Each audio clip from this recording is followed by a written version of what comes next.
Hello and welcome to 360 Sports on Trust TV. I am Emmanuel Fashemi. The big one happened last night in Allianz Arena in Germany, where Real Madrid, they've not lost any game this season in the UEFA Champions League, and they continue that record where they played a 2-2 draw with Bayern Munich at home at Allianz Arena in Germany. We'll be looking at that on the course of the show. But let's begin from France, where our own Super Falcons goalkeeper, African #1 women's goalkeeper, has continued her exploit, her superlative form this season. And now, because of that, she has scooped the award for the best goalkeeper in the French Women's Division 1 Féminine League in France. That is our own Chiamaka Nnadozie, who is doing so well. They finished third on the table, where they also qualify for the UEFA Champions League playoff qualification. That's for the Women's Champions League. And Chiamaka Nnadozie has been fantastic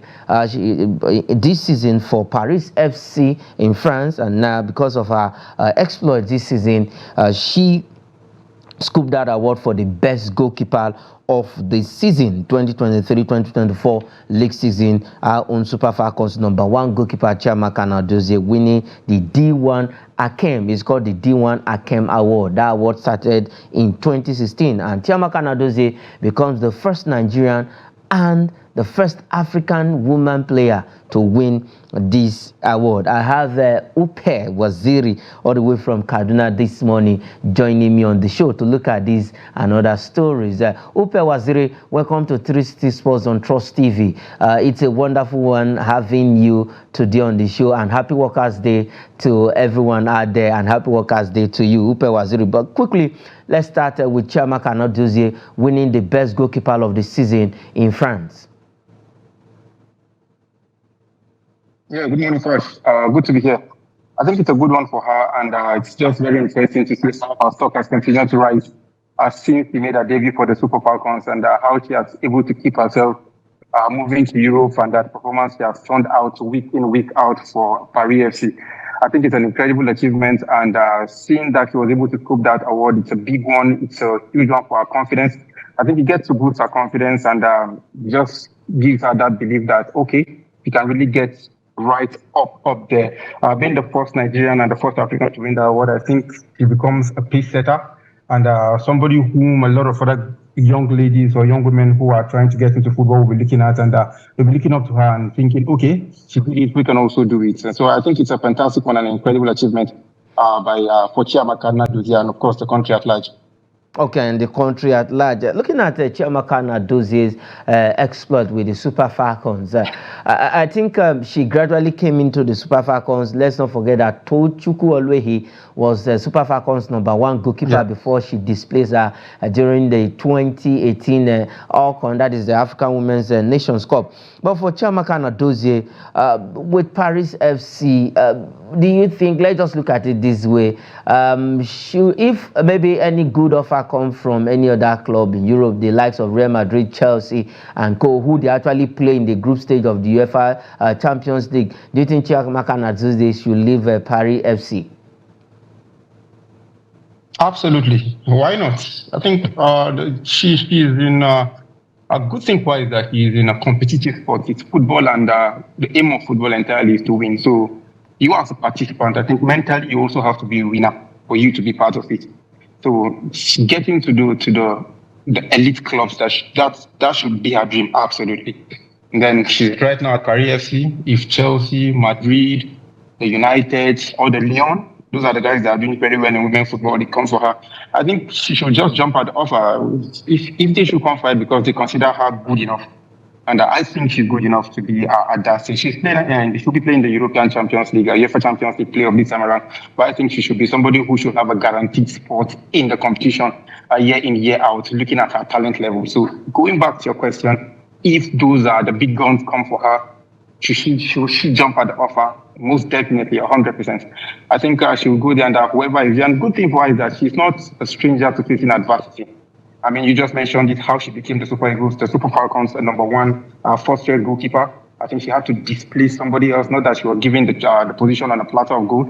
She had to just fight her way to it. So I think she's also done that by winning the D1 goalkeeper of the month in the French league, in the women's French league. So I think it's also good for her if those offers come, jump at it and then try to fight for your place until she possibly becomes the best goalkeeper in the world. You never can tell. It's possible, absolutely possible. Okay, absolutely possible for Chiamaka Nnadozie. Congratulations to her for winning the best goalkeeper in the French Division 1 Women's League. That is French Division 1 Féminine. That is how it is called. They finished third on the table in the Women's League. And congratulations to her players and every other person that actually supported Chiamaka Nnadozie. All right, let's leave France and come home. Let's look at this story where with the news, it's no longer a news that the NFF has announced and confirmed Finidi George as the new Super Eagles coach. And at this point in time, all his friends, his ex-players, his colleagues are actually rallying around him. The likes of Adepo Juanko have actually been talking since NFF announced him as the new Super Eagles coach. And another person coming out to speak is Finidi Victor Ikpeba, who actually played alongside him and now advising Finidi George to use the Nigerian Premier Football League players. Let's not forget that Finidi George also is the coach of Enyimba International. Now, Victor Ikpeba has come out to advise him to use MPFL players. We remember the late Stephen Keshi. He went to the Nations Cup in 2030 with MPFL players, and we came back with the gun. We came back with that trophy, with that title, winning the third one for us. Now, Ikpeba is advising Finidi George to use MPFL players. Can we really rely on our MPFL players, if I may ask you, Waziri? If you are qualified, if you have guys who are capable of getting into the team, I think they should be called. But there's a problem I have personally with this clamor for bringing the NPFL players into the Super Eagles setup. Now, the Super Eagles setup is not a club side. It's not where you develop players. It's not where you give players opportunities to show what they can do. It's a place where players come and show what they can do. What I'm trying to say is that you need to have shown that you can do it before you are called to the Super Eagles. It's not where we say, okay, hey, bro, come and try.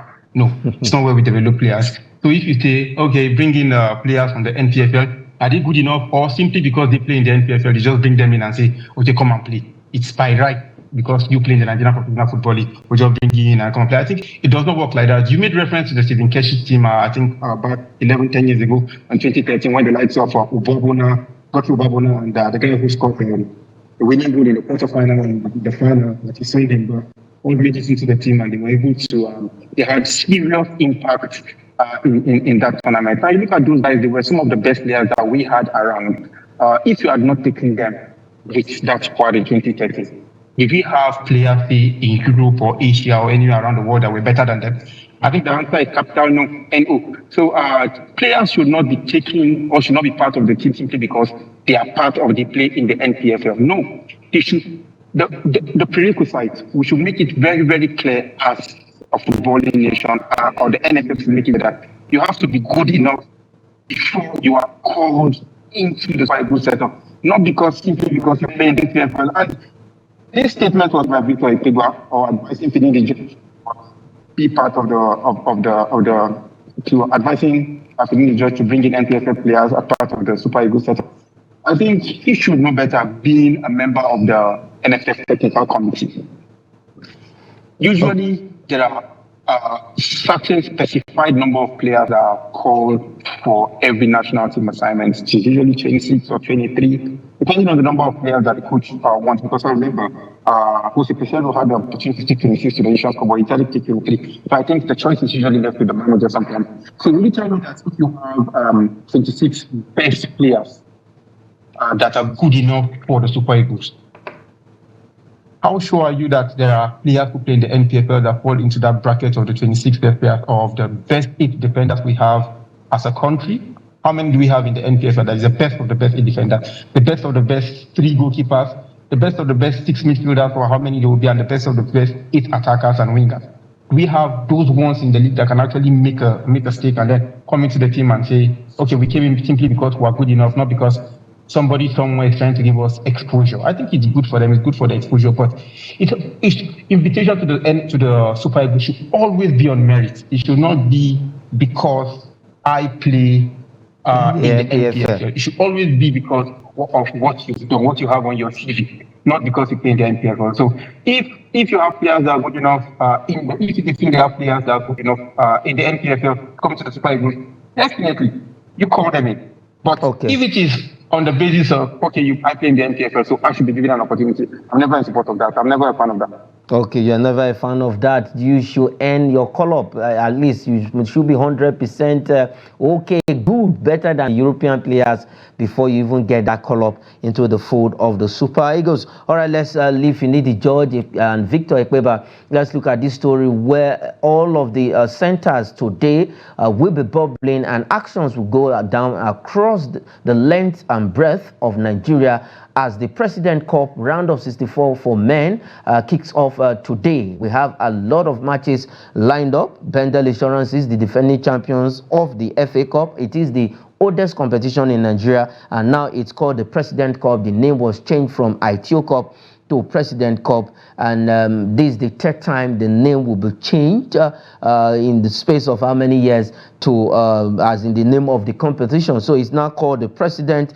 FA Cup. We have a lot of actions lined up in round of 64 for the men's game. That is the FA Cup competition. Let's quickly run over those fixtures that we have. Some games will be going down today, while others will come up tomorrow. We have Bendel Insurance, who are the defending champions, will take on Stormers SC of Ogun State, Wiki Tourists of Bauchi against JRU Daburan. We have Osun United against EFCC of Abuja. LFC will play Discovery Talent FC. ABS of Ilorin will tackle Zamfara United. Kebbi United against Inner Stars of Benin. Akwa United will take on Sinosho FC of Enugu State. Mighty Jets of Plateau will play Zamfara United. Feeders Gombe United against Karim United. Academy Warriors of Bauchi against Adani Mogo FC. We have Lobby Stars against Delta Marine. Shooting Stars of Ibadan. Solution FC. Green Berets of Kaduna will play Ikorodu City. We have Coast City against Ekiti United. Feeders Beyond Limits against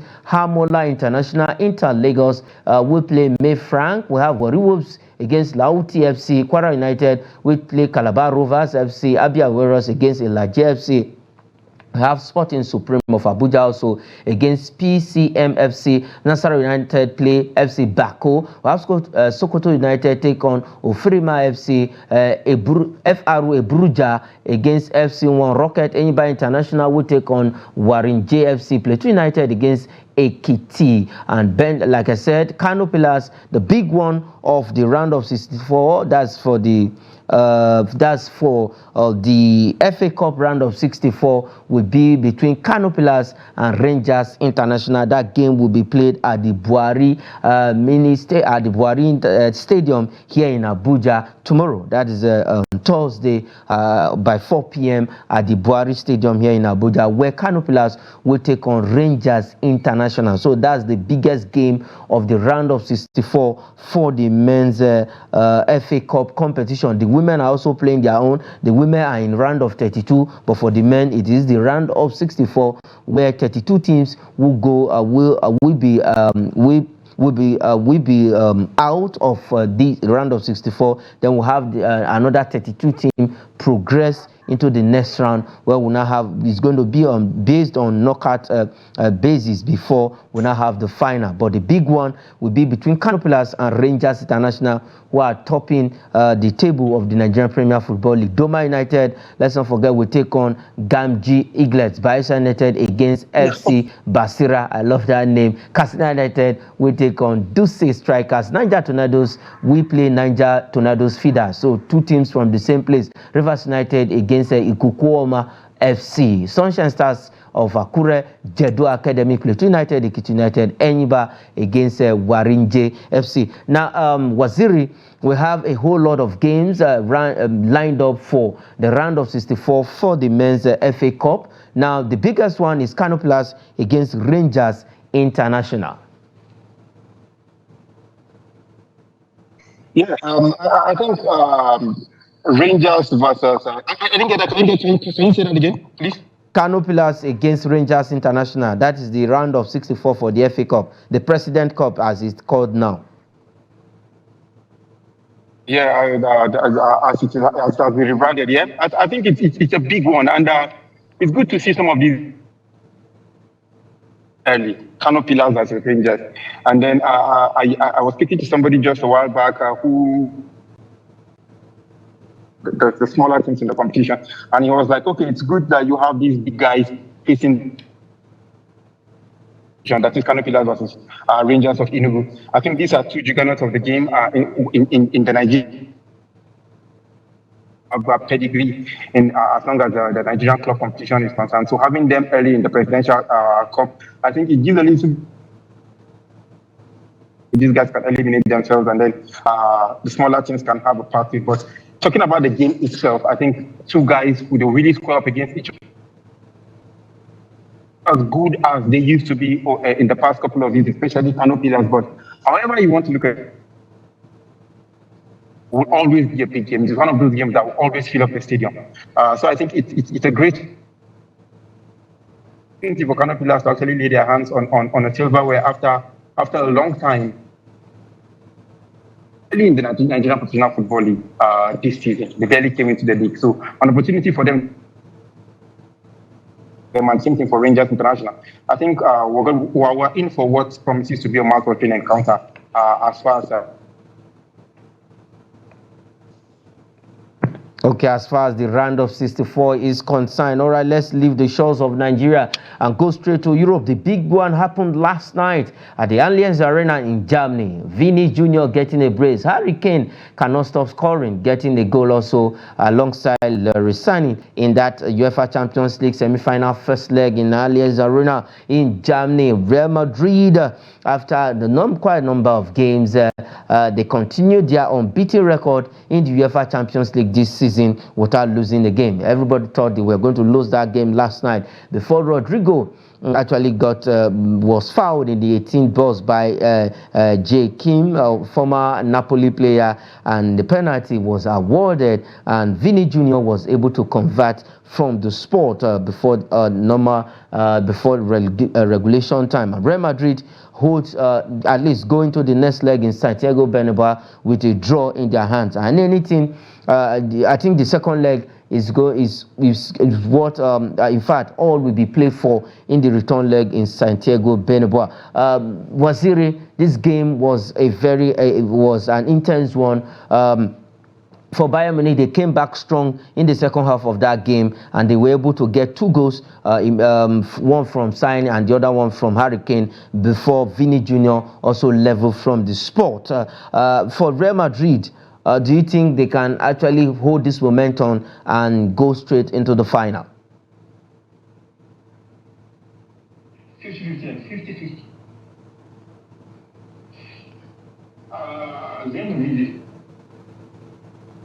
It's a miracle club, and then miracle thing up. I tipped them yesterday before the game. I tipped to make it, but because of they picked up form in the past. When you come up against a side coached by Thomas Tuchel in the midnight, you have to be very, very careful, because as much as he might seem erratic and might take some decisions as a manager that people might deem irrational, he's a fantastic tactician. He's a great manager. He's a great tactician of football. I think the first half was was a bit difficult for them because Madrid defended very well. Ancelotti set up his team and had Tchouaméni defending very close to the defenders, and then a bit deep. It wasn't really a low block, more of a mid block. And then Bayern Munich found it very difficult to break down the Madrid side, and Kane had to drop deep and then allow the wingers to fly high so that he would be playing more like a playmaker. And then Müller was occupying all of those half spaces just to create overloads and make things difficult for the Madrid. And then the defense was so organized that in the first half that out of nothing, like in what wasn't even, you wouldn't even call it a major chance, Vinicius finished so calmly. Going back into the first half ended, he came back for the second half, and He was able to rejig a few things. He swapped Musiala. Sally went to the right flank, and then Musiala went to the left, and then Muller kept on playing through the middle. And a bit of more dynamism because those guys could, Musiala as a right footer playing. Okay. And the same thing for Sani, and that was exactly what Sani did, and he was able to get that goal. And then going into the second. Okay, you can use your direct audio if you can hear me very well, Waziri, because you are struggling to get to hear from your own side. Just use your direct audio so that we can get you clearly. For the Champions League, well, let's see what will happen at Santiago Bernabeu in this next leg between... okay, can you hear me now? Okay, I can hear you now. Go ahead, yeah.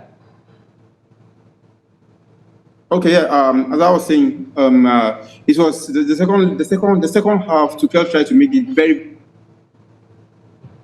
by swapping the positions of his wingers. Musiala went to the left, moved to the left, and then Asani moved to the right. So you had them playing on their strong foot, able to equalize the first goal. You look at how Asani was able to cut in, just Robin-esque. What we used to know Robin for back in the days, exactly what Asani. How very quickly and silky Musiala can be. And then that was how he won the penalty, which was a stone beaten. And then King stepped up and then converted. But Madrid... Okay, just work on your audio so that we can hear you clearly, Waziri, from this side. All right, let's leave that story. Let's look at these two transfers on the show. But we will begin from the EPL, that is the English Premier League, where I would have loved Waziri to react to this one, where Brentford has actually signed our own Flying Goals star, that is Benjamin Frederick, on a permanent basis. If we can vividly remember this guy, he was with the Flying Eagles team at the last Under-20 World Cup. So for Benjamin Frederick, he's a fantastic guy, fantastic player, has been doing so well, and now Brentford has actually signed him on a permanent basis. For Frederick, a good player, and for Brentford, I think they know what they did. I can actually say they did a very good business by signing this guy, by getting him on their books to play for them. It's now on permanent basis. He went on a trial with this club, and now after seeing the glimpses and at least see what he can do, Brentford have actually decided to make that deal a permanent one. I don't know if Waziri is ready to just get back to us and talk about this. Okay, Waziri, you know Benjamin Frederick very well, if I may say. This is somebody who is based in Kaduna. Now, for Brentford and Benjamin, do you think it's a wise one for Benjamin Frederick to go to Brentford? Like as you mentioned, I know the player quite well. I've seen him play. I knew him since he was week 13. I've actually shared several spaces with him. I've traveled together with him. Asking me if it is a wise decision for him to pick Brentford, and I think it is. You look at it from the Brentford the academy or the team B, as you might call it, and then getting several young players. So it is, yeah. Okay, we are struggling with your audio, Frederick, and if you can get back to us, we will love that. All right, let's take this last one on the show, where PSG in France, PSG has backed out from the pursuit of Marcus Rashford. They actually wanted to sign Marcus Rashford, but right now PSG has actually backed out of that deal. And this season, Rashford has played 31 EPL games with 7 goals and 2 assists to his name, and it's not really looking good for Rashford and the entire Manchester United. All right, that is where we'll be leaving it on the show 360 Sports this morning. Thanks to Benjamin Frederick for joining all the... I say Benjamin Frederick, Waziri, I beg your pardon, Upe Waziri from Kaduna. Despite we are having issues with his audio, he did a wonderful one on the show. And that is it on the program. I am Emmanuel Fashemi. Say thanks for watching.